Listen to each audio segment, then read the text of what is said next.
Hey, what's going on YouTube? Chuckles again with another deck highlight for Hearthstone for you. So, I've been watching a lot of Prgoram stream. He streams like all the time, every day. And he's been playing a mill Druid. So, I kind of made my own variation of it. It's not his deck to a T. But the mill Druid is like ridiculous amounts of fun. So, I figured I would cover it here and talk a little bit about the strategy. So, let's go ahead and look at the curve. So, as you can see, I have 0 zeros. I have 2 1-drops, 2 2-drops, 9 3s, 8 4s, 5 5s, 1 6, and then 3 7 pluses. So let's go ahead and jump right into it. So the strategy behind the deck is to mill your opponent's cards. Essentially make them draw as much as possible while you kind of control the board. It's hard to explain, and it's mainly about erasing their minions, you know, like a big game hunter, using your Keeper of the Groves to get rid of the two health minions, and keeping their hand as full as possible, giving them spare parts, making them draw, so on and so forth. So let's go ahead and go through the cards.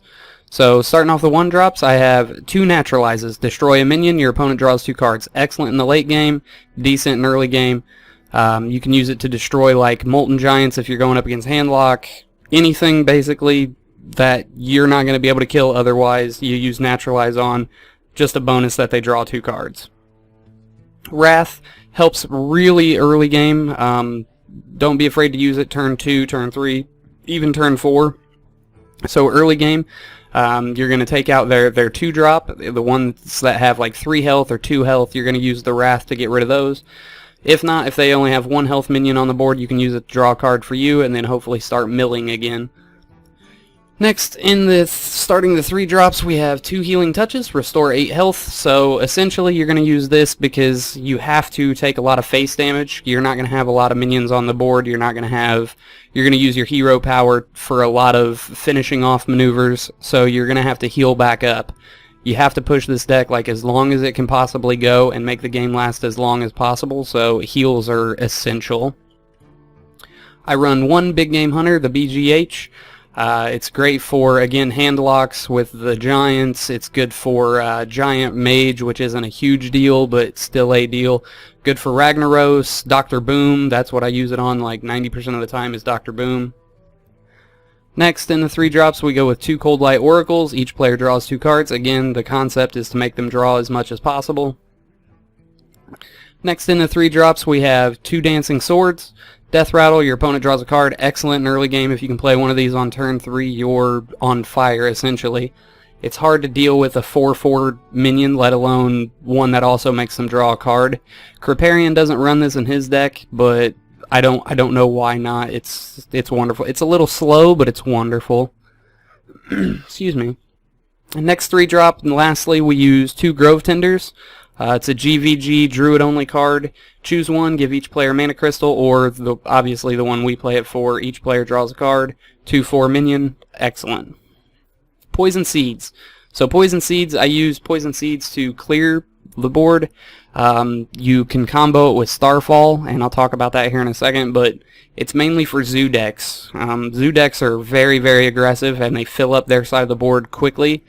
Poison Seeds pretty much gets rid of all of that. You throw a Poison Seeds, and then you do a Starfall, which deals 2 damage to all minions, enemy minions, and then board cleared, end of turn. It's wonderful. Swipe, again, for Zooey decks, or if they have a 4 health minion that you just can't do anything against. The other 1 damage to all other enemies is just a bonus. So Swipe, staple in every Druid deck, not a surprise here. Same with Keeper of the Grove. 4 mana, 2/4 minion, choose one, deal 2 damage, or silence a minion. Great for Sludge Belchers if you want to silence them. Great in early game to deal 2 damage to a 2 health minion in order to get rid of it off the board. Whatever, it's wonderful. Next in the 4-drops, we go with 2 Mechanical Yetis.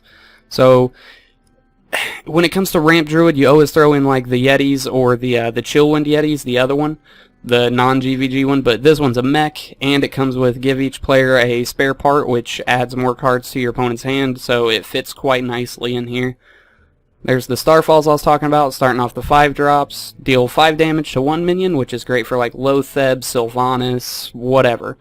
or you can deal 2 damage to all enemy minions, which is a perfect combo for poison seeds.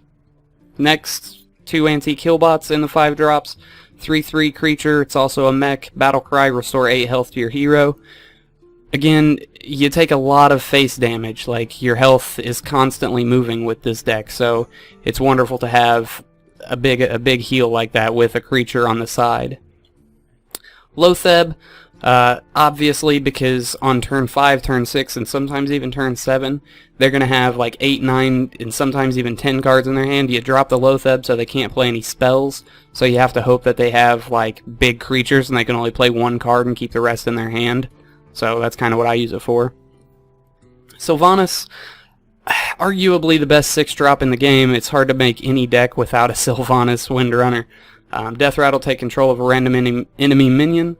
6 mana cost, 5/5 minion. Great, you can throw it down, Starfall it, and then take their Ironbark Protector or their Dr. Boom or whatever. It's just awesome. Ancient of Lore, kind of a multi-use card. You can either draw 2 cards or restore 5 health. Normally I use it for the 5 health, but I have used the 2 cards before. Again, another staple. I only run 1 of each, Ancient of Lore and Ancient of War. 7 mana, 5/5 creature, but you get to choose one, either +5 attack or +5 health and taunt. 90% of the time I use it in the taunt form. And then Ragnaros, 8 mana for an 8/8 creature, but it can't attack at the end of the turn. I mean, I'm sure you know what Ragnaros does, but I throw that in there for like game finishers. So that's it, when the board's cleared and then you throw down a Ragnaros, it's a guaranteed 8 damage. So again, strategy behind the deck is to mill your opponent, fatigue them out, make them draw as much as humanly possible, and trust me, you'll come out winning. So I hope you guys enjoyed the video, and I will see you in the next one. Have a good one, guys.